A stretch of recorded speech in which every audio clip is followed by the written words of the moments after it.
There you go, Deborah Gibson, Electric Youth, 1987. That was then, this is now, Yeah. and again a new CD. Electric Senior Citizen.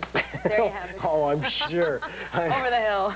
Oh, wow, but you've seen so much, you've lived so much, and here you are, I guess, 27 now? 26, 26. going on 27. Yeah. Wow.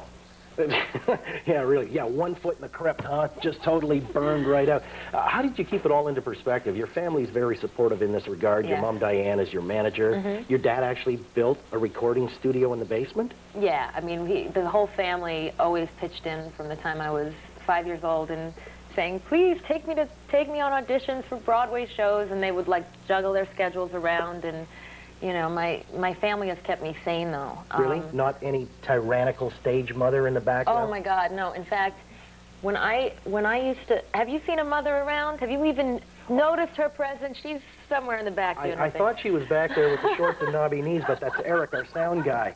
It's hard to tell because it's dimly lit back there. I'm sorry. Okay, you're right. So she hasn't been, you know, oppressive or anything. In fact, when I used to perform at this, there was like a dessert nightclub for kids, if you could imagine that, in Manhattan. There were like all kinds of show business kids that performed there, and my mom just couldn't take it. She'd sit off in a corner by herself before she sat with all these mothers. Oh, wow. You know, instead of saying, you know, I want you to be a star and, you know, pushing, she always said, if you ever want to call it quits, let me know. If you want to keep going, great, I'm here. Come time to renegotiate the contract, like you beat her up for, you know, 15 points, you know, instead of 20. Oh, God. How does that work? She's very fair. Is she? More than fair. Gets you a good deal? There are times where she's a deal maker. In fact, you know, artists are the worst because performers would like pay people to be able to perform, you know. Sure. I'll do it for nothing. So she's obviously looking out for my future. So, you know, her cue is I'll say, Mom, don't lose this for me. I know what I'm doing. She'll play hardball and she'll always get me a great deal. Yeah, goofy riders in the contract, like only the red M&Ms? Not quite to that degree, you know, but we always did look out for those. Yeah, catering on the road's just horrible. You gotta make those riders specific. Good stuff. Well, no, keeping it in the family, that cuts out, you know, a lot of the guesswork. Now, this is lovely. This is kind of a corsage. I've been noticing that. It's actually a hair thing, just in case I feel like going for a little look change, you know. Hey, maybe I'll go for a look change. Here we go. Do it right here tonight. There we go. How's that? Does it look okay? The new Deborah Gibson. Okay. You're due for a new CD now, and we're going to have to change all of the literature that accompanies it. All right. We had to go with a close-up because I was blonde when we did the photo shoot. Actually, the inside photos are blonde, and I just came home one day and said, Mom, by the way, my hair's kind of reddish-brown now. And we went, okay, well, let's put a kind of a neutral cover. Looks great. This is very alluring. Oh, thank you. Yeah, no, that looks great. And some of the liner notes in here, are you kidding me? Right there. You could have your own TV show.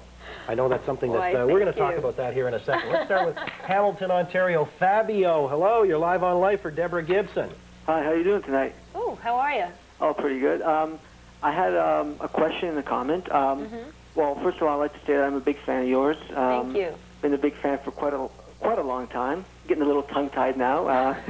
It's late. I am too, actually. Okay. Actually, you're the first celebrity I've ever talked to, so... Wow. Okay, my question was, how did you manage being successful at such a young age and still remain grounded? And what role did your parents and your family play in that?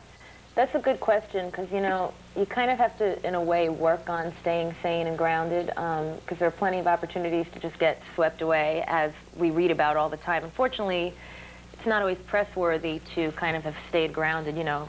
Front page news, she's not addicted to anything, you know. She's normal. You know, it's, but I don't know, my family just kind of always said, stay true to yourself, be a leader, that kind of thing. And, you know, it's easy to stay grounded when you've got your sister waking you up at like 8 in the morning after playing in clubs till 6 in the morning going, it's your turn to do the dishes, get out of bed.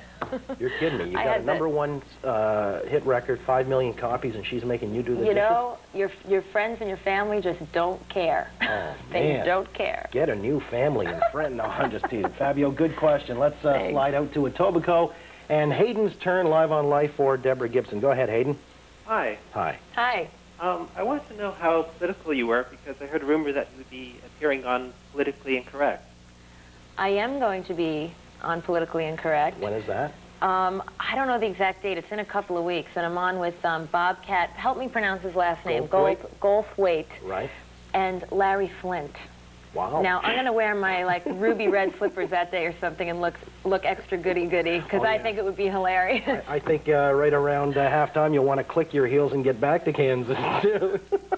Larry Flint. You know, but I've been on Howard Stern, so hey, you know, which to some people is politically incorrect. But I think I have a sense of humor about life, and I'm more into personal politics than, I can't say I'm completely up on what's going on in the world to any great degree, but I'm a people person, and I'm into charity work and that kind of thing, and it's like just a personal thing.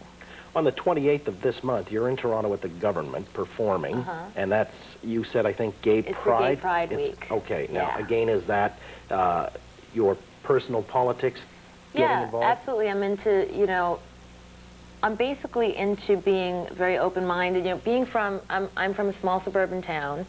I have friends who are gay that they couldn't come out for ages and ages because the town kind of, was narrow-minded. And so the town is Cincinnati, isn't it? What is it's actually the town Amy Fisher was from, oh, oddly really? enough. In Long Island? From. Yeah, Merrick. Oh, yeah. Which goes to show you it's nothing in the water, Sure. I almost said killer, not killer, but there's Amy Fisher, there's me, but yeah. But that is my personal thing, that I'm very into human beings being able to just be themselves and supporting that kind of thing. So I'll be here having a blast at government. It should be fun. Okay, and that's a week this coming Saturday. Let's take a time out. We're back in a moment to field more questions and or comments for Deborah Gibson. Stay with us live on Life.